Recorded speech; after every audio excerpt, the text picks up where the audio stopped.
Good morning, everybody, and welcome to the August 6th, 2024 Town Board meeting. Madam Clerk, would you please call the roll? Supervisor Clavin. Here. Councilman Dunn. Here. Deputy Supervisor Gooseby. Councilwoman Miller. Here. Councilman Muscarella. Here. Councilwoman Ryder. Here. Okay. Receiver of Taxes, Janine Driscoll. I'm would you lead us in the Receiver of Taxes, Janine Driscoll. We almost got past that. Would you, Receiver of Taxes, lead us in the Pledge of Allegiance today? To the flag of the United States of America and to the republic for which it stands, one nation, under God, indivisible, liberty and justice for all. Before everyone takes their seat, everybody in the room knows, unfortunately, very unexpectedly, we lost a really great friend on the town board. He was a loving husband, a great father, a real community-driven, passionate guy, and he was a great guy. Chris Carini, taken way too early. I know I speak for all the board members when I say he was a good friend to everybody on this board and a great representative for his district and just a good guy. And I'd ask everybody to keep his family in their prayers constantly, but we can give him a moment of silence because totally unexpected, total shock, and a big loss for the town of Hempstead.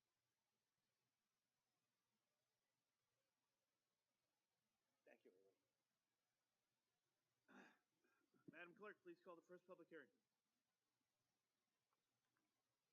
We have a proposed local law regarding regulations and restrictions to limit parking in Roosevelt. All righty. Any member of the board wish to be heard on this item? I do not have any slips. Anybody wishes to be heard on item number 1 that did not sign in? If not, may I please have a motion? I second that motion. Supervisor Clavin. Aye. Councilman Dunn. Aye. Deputy Supervisor Gooseby. Councilwoman Miller. Aye. Councilman Muscarella. Aye. Councilwoman Ryder. Aye. Madam Clerk, please call the next item. We have a proposed local law regarding parking or standing prohibitions in East Meadow, Inwood, and West Hempstead. Any board member of the board wish to be heard? We don't have any slips on this item. Anybody wishes to be heard on item number 2 that did not sign in? If not, may I please have a motion? I move the public hearing be closed and the board adopt the items. Second. Supervisor Clavin. Aye. Councilman Dunn. Aye. Deputy Supervisor Gooseby. Aye. Councilwoman Miller. Aye. Councilman Muscarella. Councilwoman Ryder. Aye. Madam Clerk, please call the next item. We have a proposed local law regarding arterial stops in Franklin Square and Levittown. All right. Any member of the board wish to be heard? I do not have any slips. Any member of the public who wishes to be heard on item number 3 that did not sign in? If not, may I please have a motion? I move the public hearing be closed and the board adopt the item. I second that motion. Supervisor Clavin. Aye. Councilman Dunn. Aye. Deputy Supervisor Gooseby. Aye. Councilwoman Miller. Aye. Councilman Muscarella. Aye. Councilwoman Ryder. Aye. Madam Clerk, please call the next item. We have a proposed local law regarding traffic regulations in the vicinity of schools in Merrick. Any member of the board wish to be heard? I do not have any slips on anybody wish to be heard that did not sign in on item number 4. If not, may I please have a motion? I move that the public hearing be closed and the board adopt the item. Second the motion. Supervisor Clavin. Aye. Councilman Dunn. Aye. Deputy Supervisor Gooseby. Councilwoman Miller. Aye. Councilman Muscarella. Aye. Councilwoman Ryder. Aye. Madam Clerk, please call the next item. We have a proposed local, handicap parking on public streets in Merrick and Roosevelt. Any member of the board wish to be heard?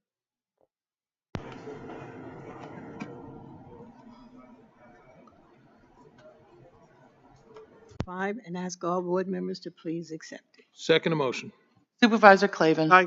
Councilman Dunn. Aye. Deputy Supervisor Gooseby. Aye. Councilwoman Miller. Aye. Councilman Muscarella. Yes. Councilwoman Ryder. Aye. All right. Madam Clerk, please call the administrative calendar. On the administrative calendar, we have items 6 through 71. All right. Any member of the board wish to speak up on anything in the administrative calendar? Okay. I do have a slip on the administrative calendar. I have Diane Madden. Diane Madden, Your name and address. Good morning. Thank you.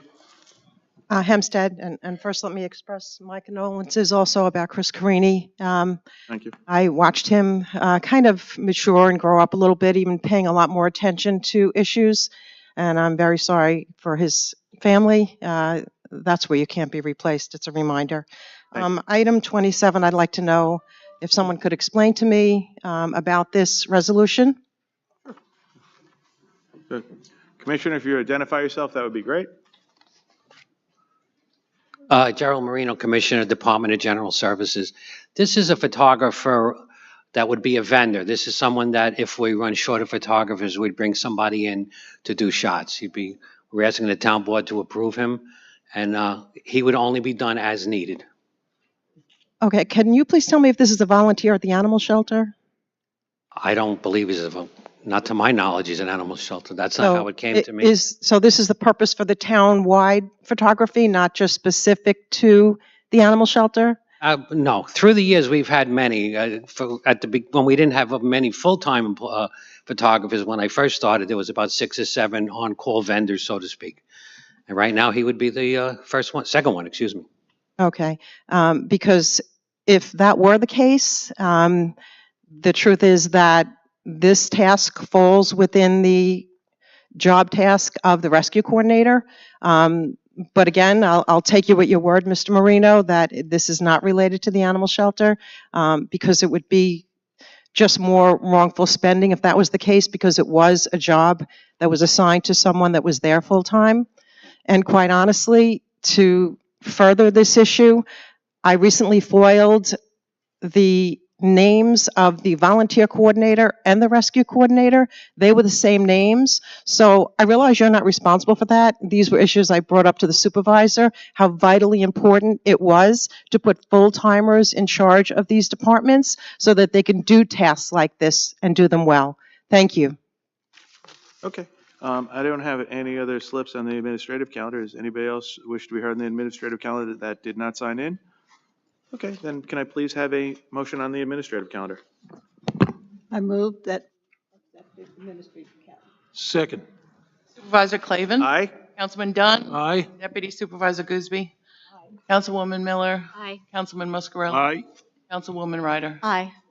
Okay, with that, I would now like to congratulate and welcome the newest member of the town board, Councilman Christopher R. Schneider. I'd like everybody to welcome him.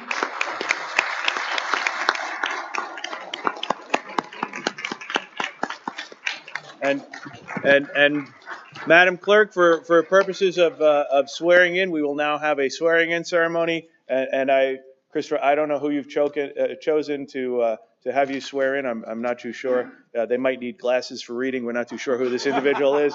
But I do see is it who I think it is? Yes. It is. I think I see our good friend, our former state senator, Chuck Fischillo, who is no stranger to anybody in this government. And it is always wonderful to see him. So we'd ask the good private citizen to step forward, but always nice to have you here. And in front, absolutely, and your family as well. Please. Come on. Good. Chris, is there your family here as well? Have your family come in front, please. Please. Cindy, why don't you take down the row for it? Oh, handsome. Let's move this across.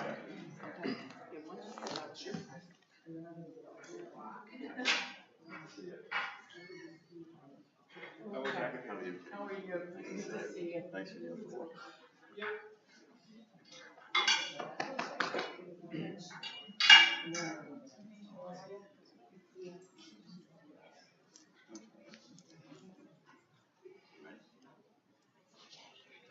It's all you, Chuck. Chris, please raise your right hand. Repeat after me. I, Chris Schneider, do solemnly swear. I, Chris Schneider, do solemnly swear. To uphold the Constitution of the United States. To uphold the Constitution of the United States. Constitution of the State of New York. Constitution of the State of New York. Town Code of the Town of Hempstead. Town Code of the Town of Hempstead. And I will faithfully execute the duties of Town Council. And I will faithfully execute the duties of Town Council. To the best of my ability. To the best of my ability. So help me God. So help me God.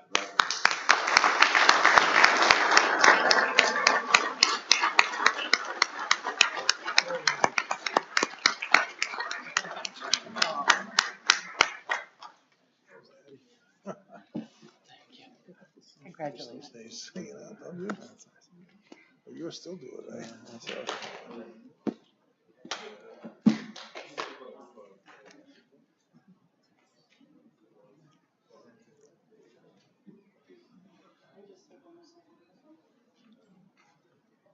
3, 2, 1. 3, 2, 1. Yep.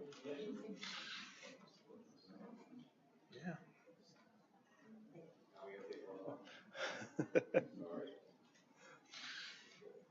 Excellent. Chris, I'd like to invite you up to the dais to enjoy a new seat, and you have get the pleasure of sitting next to Councilwoman Laura Ryder. Lucky you.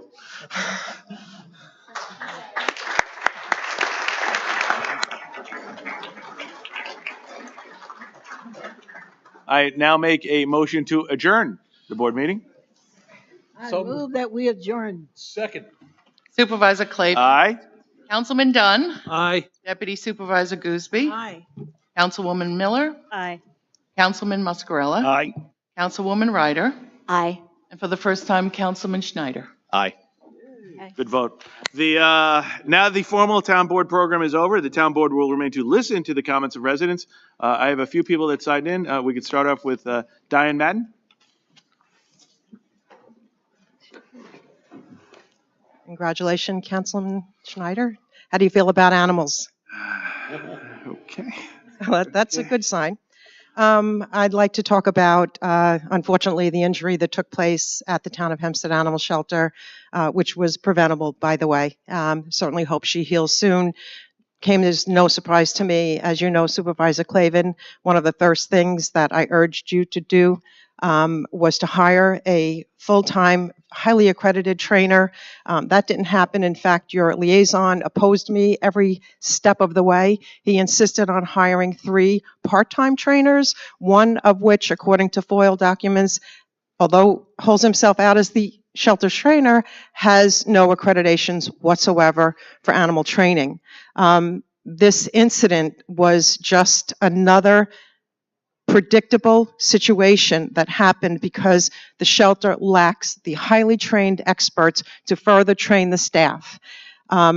This was just another poor decision every step of the way. In the same way, hiring Tunke, who was later, by the way, I urge you not to do that, who was later arrested on animal abuse charges, and to ship dogs to Paws Ever Home, another thing I urged you not to do, which we know now was costing the taxpayers. Although, kudos to the town attorney. He must be tired of getting accused of everything, but I have a feeling at the end of the day, he may have the solutions to some of these ongoing issues at the shelter. At least I hope so. As far as the privatization, I don't know. I understood that there was going to be a committee to oversee this possibility to privatize operations. I urge you to look very thoroughly and carefully at this opportunity. It's a rare opportunity. You're not going to have an opportunity like this. In my estimation, it's going to save at least $10 million taxpayer dollars over the next 5 years, and it's doable. No matter what you're being told, Supervisor Clavin, everything is doable. But you won't hear that from people that make excuses or try to solve these problems the quick and easy way. So I hope you'll turn your attention to this advisory committee, and I hope that even more so, the advisory committee is not just composed of people that have any possible personal special interest, and people that can really evaluate this opportunity and move forward to hopefully bring in the experts, because private companies are not going to come in there and make excuses or say, but we have to hire this guy because he knows this person. Accidents that happened over the weekend to the acting director will not happen under a privatization because they will bring in the experts. They won't allow any acting director to bypass the shelter's own policies and procedures, and hopefully there'll be less litigation and lawsuits against the animal shelter if you do that. Okay, thank you, Ms. Madden. Have a great day. Next, I have Stacy Richardson.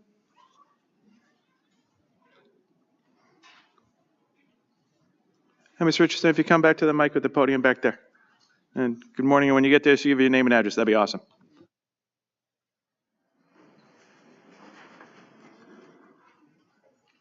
Good morning. My name is Stacy Richardson, 54 Cliff Avenue, Hempstead, New York, 11550. Morning. I'm here to discuss two issues. I have residents located at Beck Street and Union Dells. And I had an issue where the residents are complaining that there's a house on that street that has occupants that are illegal occupants, and they have contacted the town on several occasions, and the town said that it'll take them 2 years to investigate the violations on this property. We know that they're aware that, they can't do anything about the parking on the street, but they do see a lot of activity at that home. And we're asking for the town to look into some type of ordinances or try to get some help regarding this street. Okay. On that one, I'm going to, after you're done speaking, I'm going to have the commissioner of the building department talk to you about the address. Okay. I have another street, one located at Maple Grove, in which the tenants, the residents also had an issue where they claimed that their road has not been resurfaced since 2006. We did contact the town, and a letter was forwarded to the engineering department. But the residents are still not satisfied, and nothing's being done. Their sidewalks look horrible, and it's been, from what they're claiming, a lot of the plows that the town have used have dug up the side of the sidewalk, and there is flooding issues on some of that street between Charles and Maple Grove. They were contacted. An inspector came over by the name of Robert James. And he said that he has also made several petitions into the town to try to get the town to look into this matter, because half of Maple Grove was done, but the other half is left undone for several years now. Okay. And my last issue is that I received a letter, I would say an advertisement in the mail regarding these plumbing, I would say the pipes between this road and to my house, and whose responsibility it is. Now, the solicited advertisement was a company located in Illinois, where they're saying that we are responsible for this issue. And I would like to know, is it fair for the residents at any point in time to, even if it's in Uniondale, as I'm a Uniondale advocate as well, to, be solicited by outside entities, not knowing who they are, and then, what if they fold up? We don't know, and then, it's a lot going on there. So we do have I can't speak to any solicitations a third party might send you. I will tell you, I see my engineering commissioner and my highway commissioner. They'll grab you for the addresses, and in particular, if it's for the sidewalks, if I'm correct me if I'm wrong, it's the homeowner's responsibility for the sidewalks. So if the sidewalks need to be redone down there, they'll let the homeowners know. Unfortunately, it is, I've seen it paid for myself firsthand. It's the homeowner's responsibility on the sidewalk, so they have to understand that. But if you stick around for a couple minutes, the commissioners would love to get the information. As for the third-party notification, if you give it to one of the commissioners, take a look at it, but I can't speak for that because I don't know what that is. No problem at all. I appreciate you coming in. Next I have, commissioners, everybody with. There you go. Okay. Cynthia King. Good morning, Ms. King. If you give your name and address for the record, that'd be great. Yes, good morning, everyone, and congratulations. And again, my condolences for our loss. My name is Cynthia Iris King Sumner, 452 South Main Street, Freeport, New York, 11520-5135. You're probably the only person I've ever been here that's given the dash, so thanks. Dash on. Now that I have your attention, I'm going to keep it for a moment. Cyberbullying. New York State, cyberbullying. New York State, adult cyberbullying. I've been cyberbullied for the past 5 years, relentlessly. No resolve. I've gone everywhere. I welcome myself here because it's on record as well. And I have all of these witnesses to say, help. So, Congressman Anthony D'Esposito's office, Representative Garrett Gordon said to me, what do you want us to do? Us? I can't be a part of us if I'm not going to be here. I'm still alive. I'm a survivor of cyberbullying for 5 years, and I know exactly why they commit suicide. But I'm not suicidal. I'm much too beautiful for that. I know the value of life. I know my value. I know how beautiful life is. I don't have to fight. I don't have to. It's a we thing. It could happen to anyone. To the best of my ability, in a hurried mess, I put together some things. The terminology on cyberbullying. So stop, I'll take a moment. List 3 words you know about cyberbullying. Take it down to 10. Spousal abuse. So, who's trained on cyberbullying in this room? Who's in charge? I'm sorry. Who's trained on cyberbullying in this room, and who's in charge? We're all in charge of cyberbullying. It makes absolutely no sense that I have up to 5 late model iPhones. I just bought the second MacBook Pro. They're all the same. I'm being hacked for the last 5 years, and I'm not an illegal person. I don't do things outside of any laws. So I wanted to come and tell you, and I wrote something, and I put it in writing. One of them has to be read backwards. I can't see a darn thing. I can't find my glasses. But I'm being cyberbullied, and I just wanted everyone to know this is what a victim of cyberbullying looks like. And the only resources that have been on offer for me is for me to get psychological assistance. I'm high psychologically. Okay. Thank you. All right. Thank you, Ms. King. We appreciate it. I don't have any other slips. Does anybody else wish to be heard that hasn't and did not sign in? If not, then I would tell everybody to enjoy the weather and have a wonderful day. And again, welcome Chris on board. Thank you all very much for coming out.